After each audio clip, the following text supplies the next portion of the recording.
আমি এফএক্সের Mohammad Arif Khan, secretary district FX Bangladesh.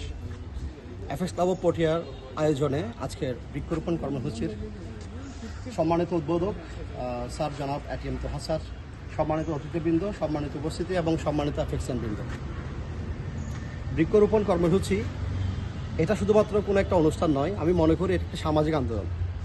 খুব সম্প্রতি আমরা কিছু জিনিস যদি লক্ষ্য করি, যদি আমি বলতে চাই, আমাদের বর্তমান প্রধানমন্ত্রী তারেক রহমান উনি ওনার নির্বাচনী ম্যানিফেস্টোতে বলেছেন যদি ওনার সরকার গঠন করতে পারেন ওনার দল, তাহলে আগামী 5 বছরে 50 কোটি বৃক্ষরোপণ উনি করবেন। এই ঈদকে সামনে রেখে আমরা যে ফ্যাশন হাউসটাকে ভাইরাল হতে দেখেছি সেটা হচ্ছে আরং করলো কি, তারা প্রোডাক্ট সেল করবে বাট তারা কোনো ব্যাগ দিবে না।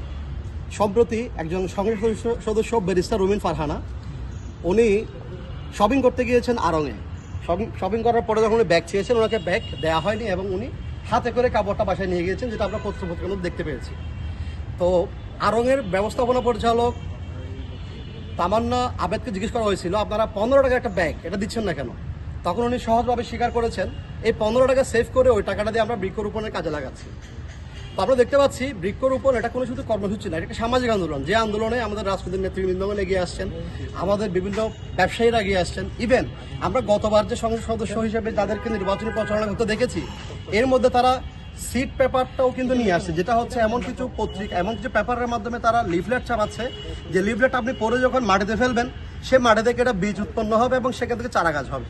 তারা আমরা দেখতে পাচ্ছি এই সামাজিক আন্দোলনে রাজনৈতিক ব্যক্তিত্ব থেকে শুরু করে সামাজিক প্রতিষ্ঠানগুলো সহ সবাই কিন্তু এগিয়ে আসছে।